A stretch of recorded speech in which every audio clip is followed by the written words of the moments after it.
जी अस्सलाम वालेकुम। उम्मीद है कि आप सब लोग खैरियत से होंगे। आने वाले दिनों में एक बड़ी खबर आ सकती है। एक बड़ी शख्सियत पाकिस्तान तहरीक इंसाफ में शमूलियत का बाकायदा ऐलान कर सकती है। क्या तफसीलात हैं, बड़ी इंपॉर्टेंट खबर है, वो आपसे शेयर करूंगा। लेकिन पहले आज नवाज शरीफ साहब की अमरीकी सफ़ीर से मुलाकात हुई। इससे पहले बरतानिया की सफ़ीर भी नवाज शरीफ साहब से मिल चुकी हैं और उसके बाद ये तासुर मिल रहा है कि जैसे नवाज शरीफ साहब और उनकी जमात की पोजीशन देख के ये मुलाकातें हो रही हैं और जो गैर मुल्की ताकतें हैं या फिर जो आलमी ताकतें हैं या जो गैर ममालिक हैं उनके जो सफ़ीर यहाँ पे तैनात हैं उनको भी ग्राउंड रियलिटीज़ ये नज़र आ रही हैं कि शायद मियाँ साहब जो है वो अगली हुकूमत जो है उनकी होगी। इस वजह से ये सारी मुलाकातें हो रही हैं। इसकी तफसील में भी आता हूँ, लेकिन पहले जो इलामिया जारी किया गया उस मुलाकात के बाद नून लीग के ट्विटर अकाउंट के ऊपर, उसमें लिखा है जी कि मुलाकात के दौरान दोनों रहनुमाओं ने पाकिस्तान की सियासी और मुआशी सूरत-ए-हाल खास तौर पर आम इंतखाबात की तैयारियों के हवाले से तबादला ख्याल किया। अच्छा, अब इसमें क्या इशू है वो भी मैं आपसे शेयर करता हूँ। आगे भी मैं थोड़ा सा आपको पढ़ के सुना देता हूँ। उन्होंने एतमाद का इजहार किया कि आज मुल्क को दरपेश लातादाद मसाइल और बहरानों से निकलने में पाकिस्तान के अवाम एक बार फिर पाकिस्तान मुस्लिम लीग नवाज को कायदाना किरदार देकर अपना भरपूर एतमाद करेंगे। अब दोनों रहनुमाओं से ये शुरू हुआ। पहली चीज़ तो ये है कि अमेरिका के सफ़ीर जो हैं वो अमेरिका के रहनुमा तो नहीं है, वो तो अमेरिका के एक सफ़ीर हैं। सफ़ीर तो रहनुमा नहीं होता। वो अगेन इन्होंने यहाँ पे ये रहनुमा लिखा और इंग्लिश के अंदर भी जो ट्वीट है उसमें भी कुछ इसी किस्म का जिक्र है कि the two leaders also discussed the enduring bilateral ties and cooperation over multilateral matters of mutual interest between Pakistan and the US। तो वहां पे भी टू लीडर्स लिखा है, इंग्लिश वाली में भी, उर्दू में भी दो लीडर्स लिखा है। और अच्छा, उसके साथ आगे जो चीज लिखी है उसमें यह लिखा है कि जनाब के वो पाकिस्तान के अवाम नून लीग पे एतमाद का इजहार करेंगे। आई डोंट नो, मेरा नहीं ख्याल कि जो सफ़ीर हैं वो ये कह सकते हैं कि किस जमात के ऊपर अवाम एतमाद का इजहार करेंगे और कौन सी जमात उनको बहरानों से निकालेगी। वैसे सुफरा की मुलाकातें, जो सफ़ीर होते हैं उनकी मुलाकातें तो होती रहती हैं। आज ही गालिबन बरतानिया की जो एम्बेसडर हैं उनके हवाले से खबर है कि उनकी जरदारी साहब से मुलाकात होगी या उनकी हुई है हालिया दिनों में मुलाकात जरदारी साहब से भी। और उसके अलावा माजी में हम देख चुके हैं कि अमेरिका के सफ़ीर जो है फवाद चौधरी साहब से भी मिले हैं, अमेरिका के लोग खान साहब से भी मिलते रहते हैं, दीगर सफ़ीर भी खान साहब से मिलते रहते हैं। और 2018 के इलेक्शन से पहले हमने देखा था कि इमरान खान साहब से भी सफ़ीरों की मुलाकातें हुई थी।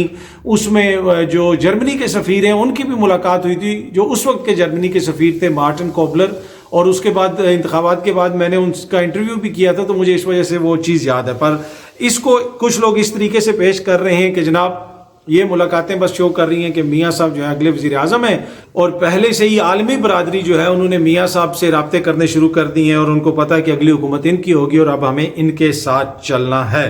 लेकिन देखें जी, अगली हुकूमत तो उसकी होगी जिसको पाकिस्तान के अवाम वोट देंगे इलेक्शन डे वाले दिन। पर एनीवे आजकल ये तासुर है कि नून लीग को रिलीफ मिल रहा है, जहाँ पे सियासी तौर पे लग रहा है कि बहुत सारे लोग उनके साथ मिल रहे हैं। उसके अलावा माजी में जो उनके खिलाफ कानूनी चीज़ें थी, कानूनी मुकदमात थे, उसमें भी अगर आप देखें तो उनको जो है मुख्तलिफ जगहों से, मुख्तलिफ अदालतों से मुकदमात के अंदर राहत मिली है। आज भी एक और केस का फैसला सामने आया कि एहतसाब अदालत ने शहबाज शरीफ और आहद चीमा को मुकदमे से बरी कर दिया। ये आशियाना इकबाल हाउसिंग स्कैंडल जो है उसमें इन दोनों मुअज़्ज़िज़ शख्सियात को बरी कर दिया गया है। उससे पहले दीगर मुकदमात के भी कोई फैसले वगैरह आ चुके हैं, वो आपके सामने हैं। दूसरी तरफ इमरान खान साहब को आपको पता है कि उनका नैब का मुकदमा भी चल रहा है और आज बताया गया कि नैब की टीम जो है उनसे तफ्तीश करने के लिए वो अडयाला जेल पहुंची है और इस टीम की क़यादत डिप्टी डायरेक्टर लेवल के एक ऑफिसर कर रहे थे। और आपको याद होगा कि एहतसाब अदालत ने चेयरमैन PTI का 4 रोज़ा जिस्मानी रिमांड जो है वो मंजूर कर रखा है, लेकिन उनको नैब के हवाले नहीं किया जा रहा, जेल से नहीं निकाला जा रहा, बल्कि जेल के अंदर ही ये तफ्तीश हो रही है। दूसरी तरफ जो शाह महमूद कुरैशी साहब की दरख्वास्त थी जमानत की, उसके ऊपर इस्लामाबाद हाई कोर्ट का जो फैसला आया था मोअज़्ज़िज़ चीफ जस्टिस साहब का, उन्होंने अब तफसीली फैसला जारी किया और उस तफसीली फैसले के अंदर ये लिखा है कि ये बड़ी संगीन नोयत का मुकदमा है और इसके अंदर इमरान खान साहब को उम्र कैद या सजाए मौत हो सकती है। तो लिहाजा इसमें किसी को भी जमानत देते हुए हमें मुख्तलिफ चीज़ों को मद्देनजर रखना पड़ेगा। मैं आपको थोड़ा सा पढ़ के भी सुना देता हूँ, ये सामने रिपोर्ट भी हुआ है। अदालती फैसले के मुताबिक चेयरमैन PTI पर लगी दफात में उम्र कैद सजाए मौत है। शाह महमूद कुरैशी को इसी तनाजुर में देखा जाएगा। बिलाशुबा जमानत सजा रोकना नहीं, लेकिन उम्र कैद सजाए मौत के मुलजमान को अदालतें जमानत देते हुए एहतियात से काम लेती हैं। इस किस्म के केसेस में जब तक माकूल वजह मौजूद ना हो तो जमानत नहीं दी जा सकती। ये मोअज़्ज़ज़ चीफ जस्टिस साहब ने, इस्लामाबाद हाई कोर्ट के जो चीफ जस्टिस हैं आमिर फारूक साहब, उन्होंने अपने फैसले के अंदर ये लिखा और ये एक्सप्रेस इसको रिपोर्ट भी कर रहा है। अच्छा जी, एक और जो बड़ी इंपॉर्टेंट खबर मैंने आपसे शेयर करनी है, सदर बाइडन ने एक मुसलमान को नॉमिनेट किया है। वो एक सीनियर जज बनने जा रहे हैं अमेरिका में। अपील्स कोर्ट के जो फेडरल अपील कोर्ट है उसके वो जज बन सकते हैं। उनको नॉमिनेट किया है, उनका नाम है अदील ए मंगी। ये सामने आप खबर भी देख सकते हैं, NBC की ये खबर है। Biden to nominate attorney who would be first Muslim American जज on a federal appeals court. तो ये एक बहुत बड़ी खबर है, बहुत बड़ी बात है। और दूसरा ये जो है अदील साहब, ये माजी में वहाँ पे बहुत सारे अहम मुकदमात जो हैं अदालतों में लेके जा चुके हैं, हुकूमत के खिलाफ मुकदमात लेके जा चुके हैं। ये सामने NBC की ही एक और खबर है, उसमें ये बता रहे हैं कि we are going to stand up for ourselves. वो ये कह रहे हैं कि हम अपने हकूक के लिए खड़े होंगे। और ये कौन कह रहा है? ये अदील साहब कह रहे हैं, जो अब जज बनने जा रहे हैं। उस जमाने में वो सिर्फ एक लॉयर थे और वो ये मुकदमा लेके गए थे मुख्तलिफ उन काउंटीज के खिलाफ या उन शहरों के खिलाफ या फिर आप कह सकते हैं कि टाउन्स के खिलाफ, जहां पे उन्होंने इनकार किया था इजाजत देने से कि इस शहर में या इस कस्बे में इस जगह पे आप मस्जिद नहीं बना सकते। जी हाँ जी, उसके खिलाफ वो मुकदमा लेके गए थे और हाई प्रोफाइल ये लॉयर हैं। और अब ये इनको नॉमिनेट किया है एक जज के लिए। और एक और चीज जो है, अगर आप इनकी प्रोफाइल चेक करें तो इनके ऑफिस की तस्वीर है या किस जगह की ये तस्वीर है जहां पे ये खड़े हैं। पीछे बैकग्राउंड के अंदर तस्वीरें लगी हुई हैं और इन तस्वीरों में आप देख सकते हैं ज्यादा तस्वीरें जो हैं वो क्लियर नहीं है। आखिरी जो 2 तस्वीरें हैं वो जरा क्लियर हैं। उसमें नेल्सन मंडेला साहब और उससे आगे जो है इमरान खान साहब की तस्वीर है। तो यकीनन ये इनके आइडियल्स में से होंगे ये लोग, इसी वजह से इन्होंने इमरान खान की तस्वीर और नेल्सन मंडेला साहब की तस्वीर लगाई हुई है।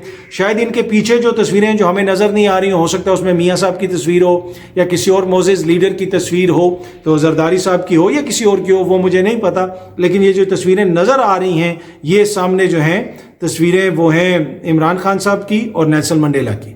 तो जनाब ये हैं वो जज साहब जो बनने जा रहे हैं। जज देखते हैं अब इनके नॉमिनेशन का अप्रूवल होता है या नहीं होता, पर इनको कौन कौन सी शख्सियात पसंद हैं या इनके आइडियल्स कौन हैं वो मैंने आपको बता दिया। आखिर में जो बड़ी खबर है, बड़ी खबर ये है कि एक बड़ी लीगल शख्सियत, जी हाँ जी, मुल्क के एक नामवर वकील जो हैं वो हो सकता है कि आने वाले दिनों में पाकिस्तान तहरीक इंसाफ में शमूलियत इख्तियार करें। और हालिया दिनों में तहरीक इंसाफ की जो एक ऑनलाइन मीटिंग हुई है उनकी कोर कमेटी की, उसमें भी उन्होंने शिरकत की है, जिसके अंदर मुख्तलिफ फैसले हुए कि इलेक्शन किस तरह लड़ना है। बहुत सारी शख्सियात जो हैं वो किस तरीके से इलेक्शन की प्लानिंग करेंगे, वो क्या करेंगे, उन्होंने अपना इलेक्शन किस तरह लड़ना है। इसलिए कि कहा जा रहा है कि लोग तो रूह पोश हैं, इलेक्शन किस तरह लड़ा जाएगा, क्या होगा, इस हवाले से बहुत सारी चीज़ें तय हुई हैं उस मीटिंग के अंदर, जिसमें लीगल चीज़ें भी डिस्कस हुई हैं। और ये शख्सियत भी उस मीटिंग के अंदर मौजूद थी, वो जो कोर कमेटी की ऑनलाइन मीटिंग हुई है, जो हमें हमारे ज़राए बता रहे हैं। और वो आने वाले दिनों में आप देखेंगे कि लीगल पेशे से एक मुल्क के नामवर कानूनदान हो सकता है कि वो खुल के फिर ये बाज़ाब्ता ऐलान करें कि मैं तहरीक इंसाफ के साथ मुंसलिक हो रहा हूं, उनको ज्वाइन कर रहा हूं। अभी तक वो चीज़ें हतमी नहीं हुई हैं और इस वजह से अभी वो सिर्फ इजलासों में उन्होंने शिरकत करना शुरू की है और एक ऑनलाइन इजलास में वो शिरकत कर चुके हैं। बहुत जल्दी आपसे दोबारा मुलाकात होगी। Thank you very much.